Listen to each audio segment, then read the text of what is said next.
Hey guys, it's Steven here. Welcome back to another episode of 5 Things That We Learned. Today we're looking at Manchester City's 1-0 victory over Arsenal. It's very early in the morning, by the way, so I sound a little bit tired because it's 8 o'clock in the morning on a Sunday, which is far too early to be making videos. But me and Nicola are heading out on a walk today, so I thought I'd get this video out nice and early for you guys. So hopefully you enjoyed today. There's loads of things to talk about after the Arsenal game, but I'm going to start initially with Mr. Bernardo Silva. Guys, it feels really good, but I think Bernardo is actually finally back. There was shades of that Bernardo from the 18-19 season in yesterday's performance, and that could mean absolutely loads from Manchester City. Honestly, if Bernardo's back to the levels that he was previously, it's almost like getting a new signing. Now, I know that's a massive, massive cliche, but Bernardo Silva is so critically important to Manchester City's success when he's on that kind of form. Now, I'm not saying he was at his most creative or fluid best yesterday, but what we really saw, which makes Bernardo so exceptional, such a standout player, is the return of that dynamism and that work rate. And when you're someone like Bernardo Silva and you can marry that beautiful creativity and that wand of a left foot with that tenacity, you get an incredible player, a versatile player with absolutely loads to offer to the team. This wasn't a perfect performance from Bernardo Silva, but it was a performance that took us back basically to 2 or 3 years ago when Bernardo was kind of starting to show just how good he could actually be. And we need that back, if I'm being honest. Like, no Kevin De Bruyne yesterday, it would have felt like this maybe was a task too insurmountable. But Bernardo was back to being everywhere, back to his kind of like dynamic best. And if you can rediscover that form and can carry on for the next few months, it makes the idea of us actually chasing down Liverpool and maybe kind of getting through the winter months a little bit without maybe being at our most fluid best. It makes it feel a little bit more possible, put it that way. Bernardo is a critically important player. He's world class on his day, as we all know. And I think we all forget just how good Bernardo was in the 18-19 season. At the end of that, he was genuinely being talked in for the Ballon d'Or rankings. He was in the top 10 for that as well. And we need that Bernardo back. If we have that Bernardo back, that is absolutely huge for Manchester City. And likewise, it's more Portuguese brilliance. I'm sorry, Ruben Dias, guys. I think he's actually the one. This guy is so good. What I love about Ruben Dias is you kind of just don't really see him. And it's because he doesn't make mistakes. He doesn't faff about. He doesn't try and basically go through the back of a defender when he can't get the ball. He doesn't kind of go to ground. He doesn't just mess it up with his passing. He doesn't dawdle on the ball. Oh, it's just a breath of fresh air to be sitting here watching a Manchester City centre-back and not being basically nervous. I'm just not nervous when he's playing. Contrast that to someone like Otamendi, who was all over the place, spent more time on his arse than he did actually on his feet. Or then the likes of Stones, where you feel like he might have switched off every now and then. This is just absolutely worlds apart. Now, obviously, Guardiola was right to say, let's not pretend this guy is Vincent Kompany reincarnate. It's very hard for anyone to fulfill that legacy. I'm not even going to pretend it is that. But there are elements to his game that you can see that do remind you a little bit of Vinny. Now, obviously, Vinny is an entirely different level, and what he achieved with the club, hope maybe we'll never see that as someone like that again with that influence. But Diaz is coming in at a very similar age when Vincent Kompany signed. Obviously, he's coming from a much bigger transfer fee, considerably bigger than the one that Kompany did when he arrived all those years ago.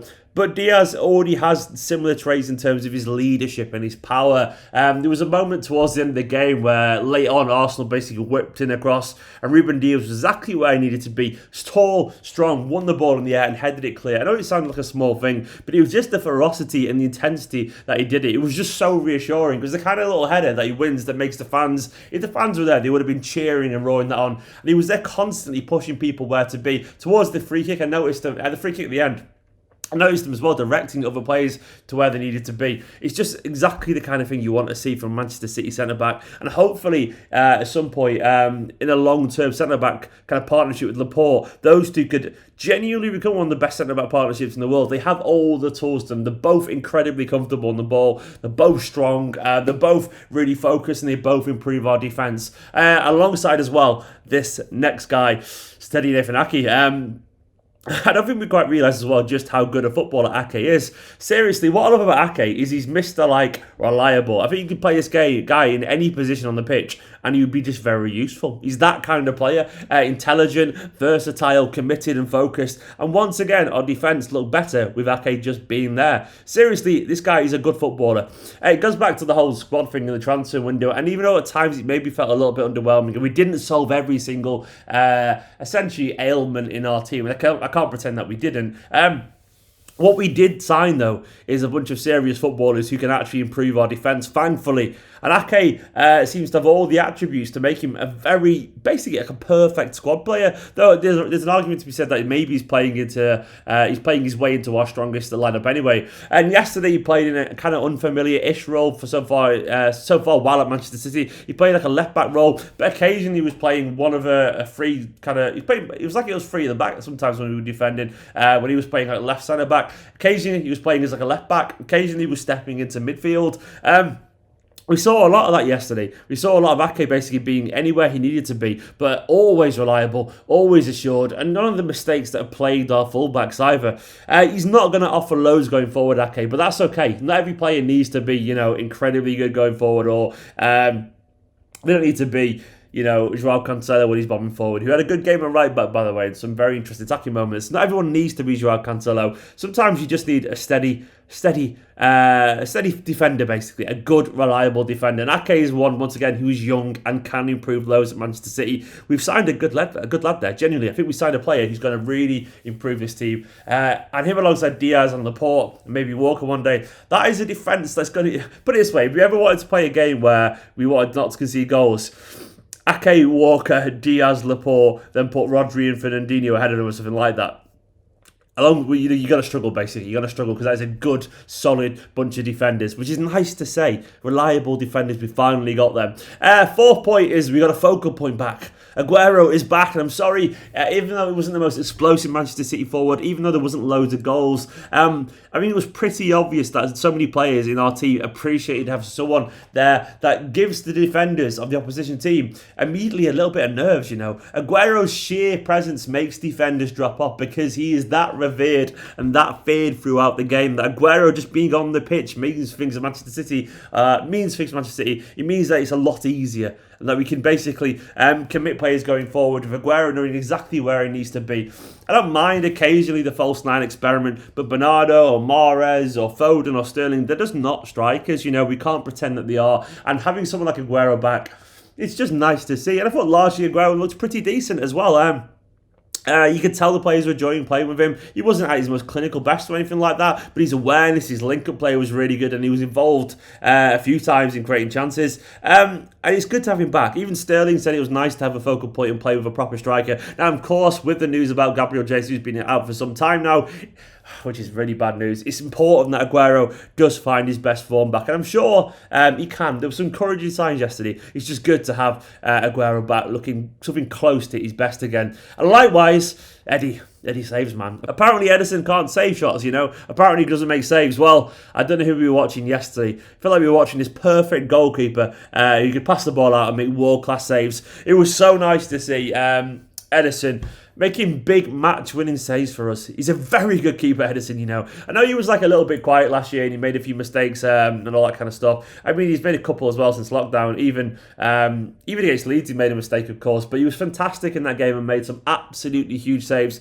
And yesterday was the kind of performance that he's needed for some time. A game where he knits all the parts of his game together, where he's obviously as good as ever in distribution, because that's Ederson. You'll never have any worries about Ederson being incredibly good with the ball at his feet. But finally yesterday, for the first time in a bit of a while, for being totally honest, he also knitted that together with world-class saves. And he's a very unique keeper when he's on that kind of form. Ederson, yesterday was fantastic. I love the cold, ice through his veins, mad bastard. I genuinely love Ederson. He's a world-class keeper. For the price we got him, by the way, just a bargain, a genuine bargain.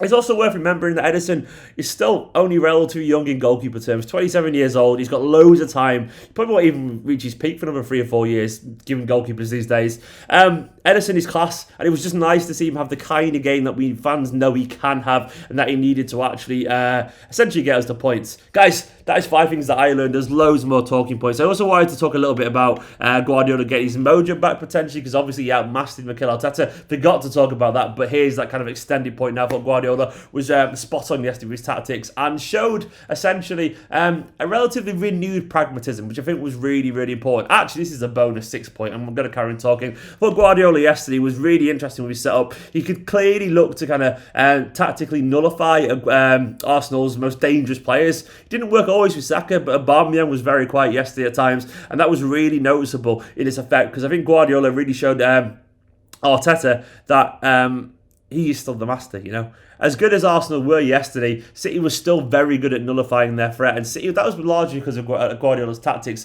This kind of inverted fullback thing came back, which was so good to see. And the defence was a lot more considered. We were a lot more kind of ready for counter-attacks and things like that. And he worked an absolute charm. So maybe it's just a sign of Guardiola getting his mojo back a little bit too. I was really encouraged also afterwards in the game that Guardiola said it was a good performance, but not a great performance. Good. You know, he said that he was really impressed with the team's desire, but the football wasn't quite there yet. It's good to hear him be honest about that. Really good to hear that, obviously, he sees signs of improvements. Bonus 6 point there. I don't know if that's going to be the graphics at the bottom. We'll see, I guess, but I'm tired. It's early. Guys, they are there's 6 things that I learned from this game. Do let us know down in the comments what you make of yesterday's match. I was really impressed with it. It was good fun. It was good to see Manchester City back in action and getting free voice. Please make sure to hit the subscribe button if you are new to the channel. I hit 45k yesterday, which is wonderful. 45k. Next stop, road to 50k. Love you all loads. I'm very tired. It's early, hence the dreariness. But like, subscribe, comment. I'll see you later on for another video in a bit.